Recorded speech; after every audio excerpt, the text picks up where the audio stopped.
জন আন্দোলনের চাপে রেগার অব্যয়িত 15 কোটি টাকা দিয়ে শ্রমদিবস সৃষ্টির উদ্যোগ নিল কল্যাণপুর ব্লক প্রশাসন। শুক্রবার কল্যাণপুর ব্লক এলাকার বিভিন্ন প্রকল্প রূপায়ণে উদ্যোগ নিতে অনুষ্ঠিত হয় এক বৈঠক। বিএসসি ও পঞ্চায়েত সমিতির উদ্যোগে বৈঠকে উপস্থিত ছিলেন বিভিন্ন দপ্তরের আধিকারিক, রেগার প্রকৌশলী, জিআরএস এবং পঞ্চায়েত সচিবরা।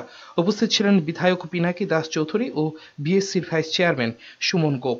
কাউন্সিলগুলিতে যেখানে বিগত দিনে পানীয় জলের সমস্যা ছিল, ওই ডিডব্লিউএসকে বলে দেওয়া হয়েছে যে অতি সত্বর যেখানে পানীয় জলের অভাব রয়েছে সেই অভাবগুলো মিটিয়ে দেওয়ার জন্য, যেখানে রাস্তাঘাট কাঁচা রাস্তা ছিল সেই রাস্তাগুলি যাতে পাকা রাস্তা হয়ে যায়, সিসি করানো যায়, সে ব্যাপারে আলোচনা হয়েছে। পিডব্লিউডি দপ্তরের সাথে আলোচনা হয়েছে।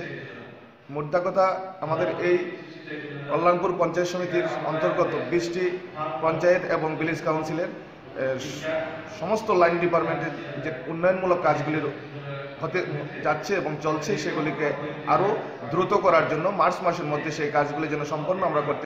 রেগায় শ্রমদিবস সৃষ্টি ছাড়াও ব্লক এলাকায় পরিশ্রুত পানীয় জল সরবরাহ নিয়েও আলোচনা হয়। ব্যুরো রিপোর্ট, চ্যানেল 3 রাত।